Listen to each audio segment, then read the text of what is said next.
All right. Okay. So, hey, tribe. Oh, I'm looking in this camera. Why do the lights in the camera always confuse me? Okay. So, here you guys are. Hello, hello. Um, you are listening to Shawnee's Net, the Anger Whisperer, and our Anger Whisperer podcast. Can't remember what number we're on, but I think I see 16 on the list. So, this is probably number 16 or number 17. I'm not really sure. But we are going to talk about, if you joined me for the live masterclass last night on going from trigger to triumphant, welcome back. You're here for part two. And if you didn't catch it live, no worries. We actually do replays, and tonight's episode is going to hit you right where you live. So you'll be okay if you didn't see the other one. But again, we have it available on replay, so you can check that out when you're done with this podcast. All right. So last night we actually talked about what anger is really costing you, because we know um, that it comes at a high price if we don't learn how to manage and control it. We talked about the three big mistakes that people make with anger, and I introduced you or reintroduced you to my peace formula: conflict times reaction minus emotion equals peace. Tonight, I want to talk about something that we almost never address, and that is the anger hangover. Much like any other hangovers, it's that feeling the day after you blow up, when the dust settles, when the adrenaline drops, and you're actually just kind of left alone in your thoughts. And that is a scary place to be if you don't know how to handle it. So let's talk about that. Um, and let's be honest about it. One of the things I want to make sure that you understand, that this is a safe place. So there's no judgment or anything here. The reason I do the podcast is because I want to make sure that people have a safe space to be in. For this 15, 20 minutes or however long we talk, um, this is the place where you can let all that stuff go and understand that I'm going to hopefully give you some helpful tips, some tools that you can use. And I apologize for not being able to talk very well today. Not sure what's happening, but maybe it's the cold or my thirst. I don't know. All right. So let's be honest about the hangovers. And for those of you who are just joining me, I have to make sure that I say this. This little tablet in front of me, the Surface Pro, is the thing that keeps me on task. So I will tend to look at this. It's not because I'm reading or I don't remember any of this stuff, but it is because I have to stay in line. Otherwise, I'll digress and you guys will hear things that you never intended to hear on this podcast. So that's why I keep looking. All right. So in the moment when you're triggered and you go off, it can almost feel justified. Like, they deserve that. Or I've been holding on to this for so long, or even relieving. Like, ooh, it's a relief that I got rid of all of that, got it all out. But the problem is, and even if you feel like you're justified and you finally said what you've been holding on to, you finally put somebody in their place by saying all the things you wanted to say, or you finally stopped swallowing your feelings. But then the room goes quiet, the text messages stop, your partner is walking around on eggshells, your kids are in their room, usually with the doors closed, and you're replaying what you said and how you said it over and over again. And now you're sitting in the anger hangover. For some of you, it looks like guilt, shame, embarrassment, or self-talk, like, why am I like this? And it seems like I always mess things up. Maybe they'd be better off without me. But I want to make sure that you know that anger isn't proof that you're a bad person. Anger is just evidence that there's still you. You're still you in there. There's still you. The real you, sorry, is still in there. um, and the real you doesn't want to keep living like this. And so hopefully the reason that you're here is to gain some additional tools so these things don't keep happening. All right. So um I've worked with a lot of people, parents, professionals, and leaders who say that they're not afraid of the anger in the moment. The moment doesn't even bother them. They're afraid of who they become after the anger. So afterwards, when you sit with all of those things, and I want to make sure that you understand you're not broken. You were just never taught, because these are things that don't usually come up, and that parents don't even say. We try to raise our kids to where they'll be able to regulate their emotions without it being a problem. And we often tell them it's okay, to be who you are and to be not okay, but we never tell them how to actually handle that anger after those things have happened. And so this is something that we want to talk about. And I talk about so much because I want to normalize it. All right. And so, again, you're not broken. You were just never taught these things: how to regulate emotions, how to repair when things go to the left, or how to rebuild trust with yourself and with others, because it starts with us. We're going to talk about that today. And I want you to listen to this episode with this question in your heart: what would my life look like if I could repair faster and react smarter? So, what would things look like if you didn't have to go through this? If you never had to suffer another anger hangover again? What would life look like for you? All right. So, is gonna bring you back to the peace formula. So, quick recap for my tribe who's with me live, and then for people who I've talked about this, but I don't talk about it every day. So, my peace formula is conflict times reaction minus emotion equals peace. Conflict happens. It happens to everybody. It's not something that you can avoid or that you want to avoid. Conflict is a good way to understand who the person is that you're dealing with, what people are thinking, and how you are going to be able to react to these things. Reaction is what you do in that moment. It's how you behave and how you respond in that moment. And emotion is what's underneath: the fear, the hurt, the rejection, the shame, the abandonment, all of those things, all of those emotions that you feel beneath that anger. Last night, we focused on how to interrupt the reaction. And today, I want to focus on what happens after the reaction. So, after the conflict, after the reaction, after the emotion has taken over, this is when the house is quiet, nobody's saying anything, when you're alone with your thoughts, and when you're thinking, oh shit, oh, excuse me, I did it again. So, oh, shoot, I did it again. So, we want to make sure that while we sit with those things, we're remembering the three R's of anger recovery. I'm sorry, of anger.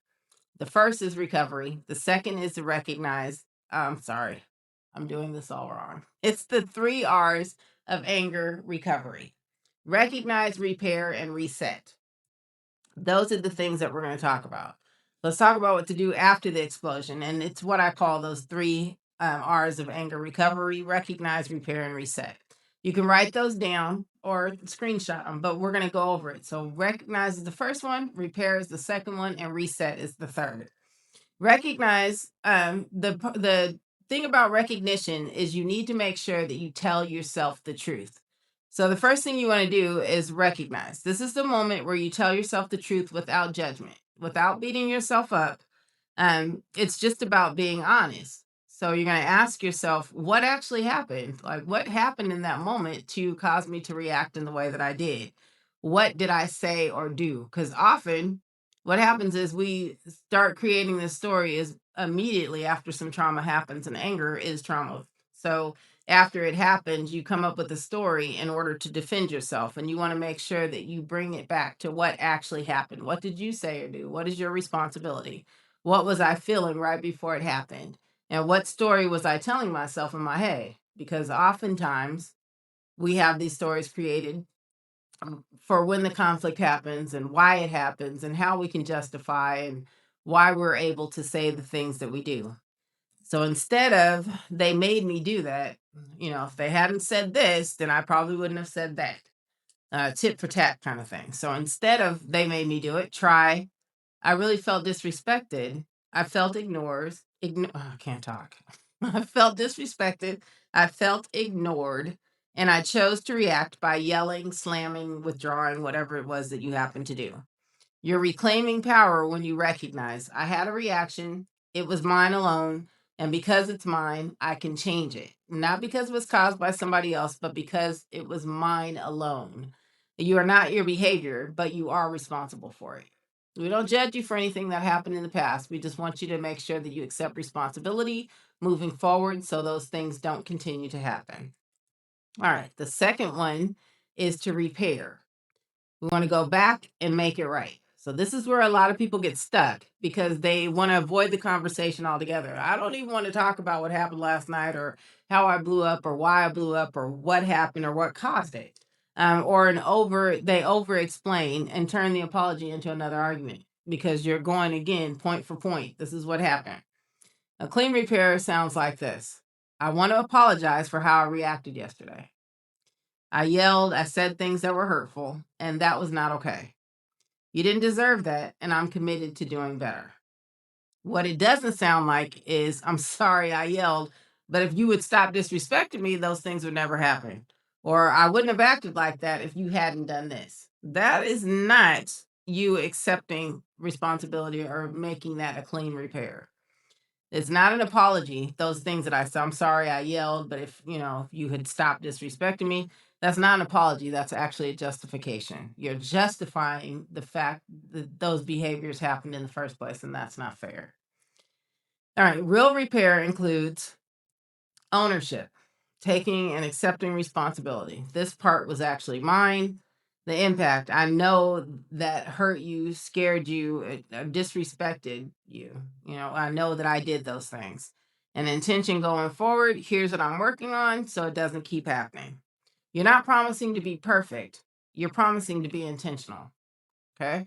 So the first one was recognizing, the second one was repair, and the third one is resetting, putting a plan together before the next trigger happens. So the reset, this is where the peace formula becomes muscle memory, not just a cute slogan. So reset means you don't wait until the next argument to think about your anger. You sit down and you create a plan for your reactions, because without a plan, you have nowhere to go. And if you continue to do these things and practice them and use the peace formula, conflict times reaction minus emotion equals peace, until you know it in your sleep, that is muscle reaction. So that when you're triggered, when those things happen, you actually are able to respond and not react. All right. So you want to ask yourself, what does my body do when I'm going from 0 to 100? What happens? Do you heat up? Do you place your hands turn into fists? Like, do you make those faces? Do you frown? Do you do some kind of angry? Ice Cube does the best scowl. Is it one of those things? What is happening to your body when those things are when you're getting upset, when you're angry? What are your top 3 triggers? What things trigger you the most? People not listening, um, your time being wasted. What are the things that trigger you most often? What are your top 3 triggers? And what is one different move that I can make next time? So, one tool that you can put into your tool belt, one thing that you can bring about and use as muscle memory, so that this thing is something that you do every time. So, maybe your reset plan looks like stepping away for 5 minutes before you respond. Take that pause. Take the time out. You can do that. You can say, excuse me, you know what? I'm going to have to go. I'm going to have to take a couple minutes. I got to take a beat before I respond. Saying that I hear you, I really do. I hear everything you're saying, but I need a moment to calm down so I don't say anything I regret. Because that's what happens. When we're pushed into a corner, we come out swinging, and that's not where you want to be. So hold on a second. I hear you. Let me calm down. Let me take a minute before I respond. Using the tool from last night, name it, frame it, and choose it. Name it, I'm feeling disrespected and ignored, or whatever you happen to be feeling at that time. Saying, I hear you, but I need a moment to calm down so I don't say anything I regret. And using, sorry, I said that already. Frame it. Sorry about that. I didn't get lost in here, which is terrible. The story I'm telling myself is that nobody cares what I say. And you choose it. I'm going to take a breath and respond calmly because I actually want to be heard. So let me do that again. For those of you who missed it last night, name it, frame it, choose it. The naming it, I'm feeling disrespected and ignored. What is it that you're going through right then? Frame it. The story I'm telling myself is that you don't care what I say anyway. Choose it. I'm going to take a breath and respond calmly because I actually want to be heard and I don't want to cause anything additionally to happen. This is a reset in real time. All right. So we covered those 3. The first one, recognize; second one, repair; third one, reset. And so we want to make sure that we have those things, that a reset is something that you can actually do in real time. All right. So I want to invite you into a very quick visualization. If you're driving, please don't close your eyes. But if you're somewhere safe, you can. Um, I want you to imagine a version of yourself 12 months from now, a version of you next year, December of 2026. Um, of course, you probably still experience conflict because it happens all the time. People still have attitudes, things are coming at you, work is still stressful, kids still act like kids. But this you, this new you, this different you in December 2026 responds with calm more often than not. This you knows when to walk away and when to speak up. This you apologizes without shame when they miss doing those things and recovers quickly. And this you is known as the peaceful one, not the dangerous one. What changes? So in your home, of course, that means that your kids are going to be comfortable around you, your partner, your spouse, or whoever it is, or even you're more comfortable around yourself if you happen to be alone. um in your relationship, because remember that you have relationships, even if you're not in one with a significant other. Everyone that you come into contact with, your people at work, your coworkers, your family, your friends, those are all described as relationships. And the changes in there are going to be amazing. People are going to say, what did you do last year? Like, what have you been doing all this time? Because now you're a whole new you. In your job, your coworkers will find you easier to get along with, even easier to approach. And how you feel about yourself. You won't be the one who's saying, oh my goodness, I did it again. You are now adept at going through the reset and making sure that you aren't causing any additional harm and that people have no problem with approaching you. That version of you is not a fantasy. They are the result of intentional practice that you have brought yourself to a whole new person. All right. And you can open your eyes. And for those of you who are driving, oh, you didn't close your eyes. All right. Now, if this is resonating with you and you listened to last night's masterclass, you already know you can't heal anger with information alone. All of these things that I'm shooting out at you isn't going to cover you being able to make that transformation. You need implementation, accountability, and support. That's why I created these coaching programs, and specifically why I opened up the December Peace Reset. This is for you if you're tired of apologizing for the same behavior, if you're tired of being afraid of your own reactions, and if you're tired of waking up in anger hangovers, replaying everything that you said and what happened the night before. In the December Peace Reset, we work through your specific triggers. We work on building your personal peace plan and give you the tools you can use in real situations, not just theory. Now, I want to personally invite you tomorrow, to our podcast that we're having. So today, it's 6 o'clock. We're going live. I'm going to do another live. And so this is why when I was typing this out, I got a little bit confused. But I want to make sure that I hit you guys with another live before this week is over, because I want to make sure that give you the opportunity to be able to get booked with us before Friday. So I'll probably do another live tomorrow afternoon. And right now, you can secure one of the limited spots in the December Peace Reset. So, what you want to do is click the link in the bio or in the description, whichever is easier for you. Mark your calendar, make sure that you are on well, let's see, because this podcast is going to show Thursday at 6. So make sure that you're on with me Friday. I may do a live afternoon, one of these from my house alone. So bear with me because I'm not the most technologically savvy person, but it'll be fun. So I'll announce that time. We'll probably do Friday, maybe at 4 or 5 before everything gets started in the evening. Bring your real life situations. We're not hiding from the hard stuff. We're transforming through it. So you can let me know if anything's going on, if there's anything that you wanted to talk about. Tomorrow would be the time to do that. If the link works and there are still a few spots left, that's your sign. Because if it doesn't work, that means we're all full. If you're hearing my voice right now, I'm feeling that pull though. Honor it. As we close out this episode, I want to remind you, you're not your last outburst. You're not your loudest argument. You're not your worst reaction. You're a human who went into survival mode. And now you're choosing to learn a new way. Thank you for listening, for doing this work, and for allowing me to walk beside you on your journey from triggered to triumphant. If this episode helped you, make sure that you share it with somebody who struggles with anger.